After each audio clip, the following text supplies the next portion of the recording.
नहीं मैम नहीं।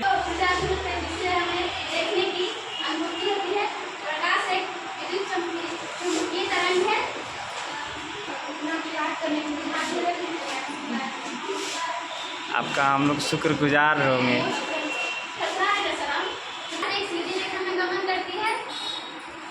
प्रकाश की चांद के बाद 3 × 10 = 8 होता है।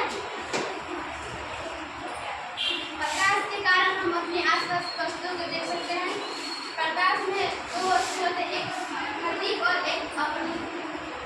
खुद का प्रकाश अप्रदीप किसी का खुद का प्रकाश नहीं। एग्जाम्पल में प्रदीप का सूर्य, टॉर्च, और अप्रदीप का जैसे यहाँ वो चीज़ है टेबल, बेंच, न्यूज। जैसे मैं आप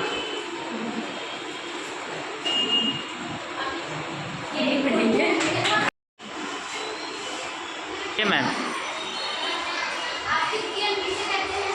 किसी बिंदु स्रोत से आती किरण को आपतित किरण कहते हैं। किसी बिंदु स्रोत से आती किरण से क्या आती किरण को आपतित किरण कहते हैं। प्रवर्तित किरण किसी बिंदु स्रोत से आती किरण को किसी सतह से टकराकर रोशनी में आकर टकराकर रोशनी में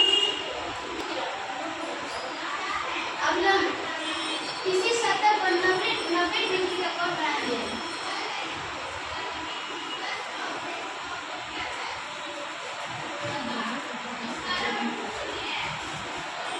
किसी सतह पर 90 डिग्री कोण बनाती है उसे अवलंब कहेंगे। प्रवर्तक सतह वैसी सतह जिससे प्रकाश का किरण आती है और वापस अपने ही दिशा में लौट जाती है उसे प्रवर्तक सतह कहेंगे। आपतन बिंदु किसी सतह पर आपतित किरण, प्रवर्तक किरण, अवलंब जो तीनों एक ही सतह पे हो उसे आपतन बिंदु कहेंगे। परिवर्तन कोण अवलंब और प्रवर्तक किरण के बीच के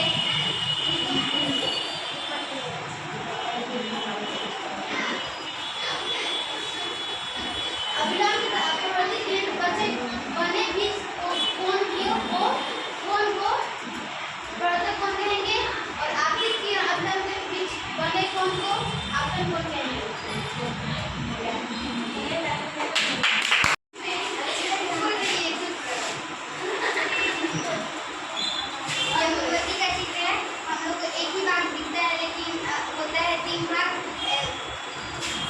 सबसे गर्म भाग ऊपर का होता है और उसके बीच का भाग उससे कम गर्म होता है और सबसे छोटा भाग उससे भी कम गर्म होता है